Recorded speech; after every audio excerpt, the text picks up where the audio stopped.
بسم اللہ الرحمن الرحیم۔ السلام علیکم ناظرین، اسلام از لائٹ چینل میں آپ کو خوش آمدید۔ کربلا کا خونی منظر سیریز کی قسط نمبر 3۔ اس سے پہلے کی قسط میں ہم نے آپ کے سامنے بیان کیا یزید کا مختصر سا تذکرہ۔ آج کی قسط میں ہم آپ کے سامنے بیان کریں گے حضرت امیر معاویہ رضی اللہ تعالی عنہ کی وفات اور یزید کی سلطنت۔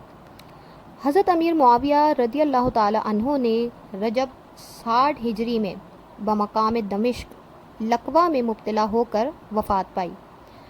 آپ کے پاس حضور سید عالم صلی اللہ تعالی علیہ وآلہ وسلم کے تبرکات میں سے ازار شریف، روائے اقدس، قمیض مبارک، موئے مبارک اور تراشائے ناخن مبارک تھے۔ آپ نے وصیت کی تھی کہ مجھے حضور صلی اللہ تعالیٰ علیہ وآلہ وسلم کے ان تبرکات کے ساتھ دفن کیا جائے، اور میرے ان اعضاء پر جن سے سجدہ کیا جاتا ہے حضور صلی اللہ تعالیٰ علیہ وآلہ وسلم کے موئے مبارک اور تراشائے ناخن اقدس رکھ دیے جائیں، اور مجھے ارحم الراحمین کے رحم پر چھوڑ دیا جائے۔ کور باطن یزید نے دیکھا تھا کہ اس کے باپ حضرت امیر معاویہ رضی اللہ تعالی عنہ نے حضور اقدس صلی اللہ تعالی علیہ وآلہ وسلم کے تبرکات اور بدن اقدس سے چھو جانے والے کپڑوں کو جان سے زیادہ عزیز رکھا، اور دم آخر مال و زر اور حکومت سب سے زیادہ انہیں یہی چیز پیاری تھی، اور اسی کو ساتھ لے جانے کی تمنا تھی۔ حضرت امیر معاویہ کے دل میں نبی پاک صلی اللہ علیہ وآلہ وسلم کی کس قدر محبت تھی، اس کی برکت سے انہیں امید تھی کہ اس ملبوس پاک میں بوئے محبوب ہے، یہ مقام غربت میں پیارا رفیق اور بہترین ساتھی ہوگا، اور اللہ تعالیٰ اپنے پیارے حبیب صلی اللہ تعالیٰ علیہ وآلہ وسلم کے لباس اور تبرکات کے صدقے مجھ پر رحم فرمائے گا۔ اس سے وہ سمجھ سکتا تھا کہ جب حضور صلی اللہ تعالیٰ علیہ وآلہ وسلم کے بدن پاک سے چھو جانا ایک کپڑے کو ایسا بابرکت بنا دیتا ہے، تو حسنین کریمین اور آل پاک جو بدن اقدس کا جزو ہیں، ان کا کیا مرتبہ ہوگا اور ان کا کیا احترام لازم ہے، مگر بدنصیبی کا کیا علاج۔ حضرت امیر معاویہ رضی اللہ تعالی عنہ نے اپنی وفات سے پہلے ایک وصیت کی تھی کہ اگر حضرت عبداللہ بن عباس، حضرت عبداللہ بن زبیر اور امام حسین رضی اللہ تعالیٰ عنہ اگر تو تمہاری بیعت کر لیں اور راضی ہو جائیں تو تم تخت سلطنت پر بیٹھنا، ورنہ تو نہیں۔ امیر معاویہ کی وفات کے بعد یزید تخت سلطنت پر بیٹھ تو گیا، اور اس نے اپنی بیعت لینے کے لیے اطراف و ممالک میں مکتوب روانہ کیے۔ ولید بن عتبہ جو کہ اس وقت مدینہ کا گورنر تھا، اس نے حضرت امام حسین رضی اللہ تعالیٰ عنہ کے پاس اپنا ایک قاصد بھیجا۔ رات کا وقت تھا۔ حضرت امام حسین رضی اللہ تعالیٰ عنہ عشاء کی نماز کی جماعت کروانے کے بعد مسجد میں تشریف فرما تھے، اور آپ کے ساتھ حضرت عبداللہ بن عباس اور حضرت عبداللہ بن زبیر تھے۔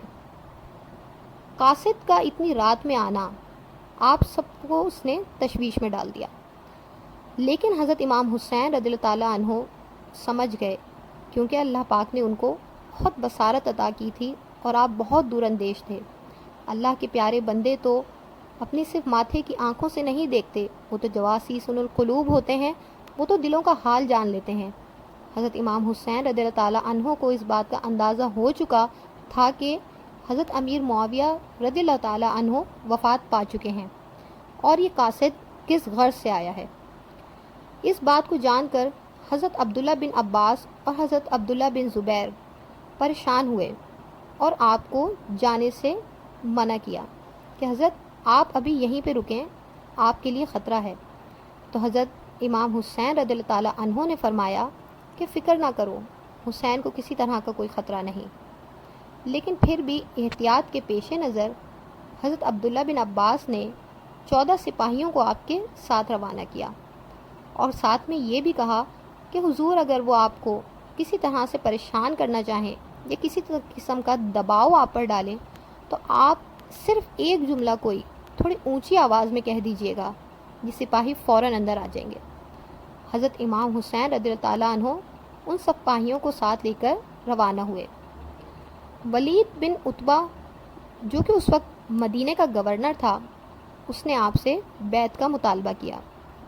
حضرت امام حسین رضی اللہ تعالیٰ عنہ نے فرمایا کہ اگر بیعت کرنی ہی ہے تو پھر سب کے سامنے کرو، سب کو بلاؤ، مجمع لگاؤ جمعے کی نماز کے بعد، جس طرح کہ خلفائے راشدین کا طریقہ رہا ہے، جو طریقہ حضرت ابو بکر صدیق رضی اللہ تعالیٰ عنہ، حضرت عمر فاروق رضی اللہ تعالیٰ عنہ، عثمان غنی اور مولا علی کا تھا۔ اس طرح میں چھپ کے کسی کی بیعت نہیں کروں گا۔ تم کیا چاہتے ہو کہ میں اس طرح چھپ کر بیعت کر لوں؟ میں نواسہ رسول ہوں۔ تم مجھ سے بیعت لے کر سب کو یہ بتلانا چاہتے ہو کہ دیکھو جب نواسہ رسول نے یزید کی بیعت قبول کر لی تو لہٰذا اب تم سب بھی بیعت قبول کر لو۔ حضرت امام حسین رضی اللہ تعالیٰ عنہ نے بیعت کرنے سے انکار کر دیا۔ عبد الملک بن مروان جو کہ اس وقت ولید کے پاس موجود تھا، اس نے ولید کے کان میں سرگوشی کی اور کہا کہ اگر حسین بیعت کرنے سے انکار کرتے ہیں تو پھر ہم جنگ کریں گے۔ حضرت امام حسین رضی اللہ تعالیٰ عنہ نے کیونکہ اس کی بات سن لی، آپ نے اس کو للکارا اور کہا، اے ابن مرجانہ، پیچھے سے کیا بات کرتے ہو؟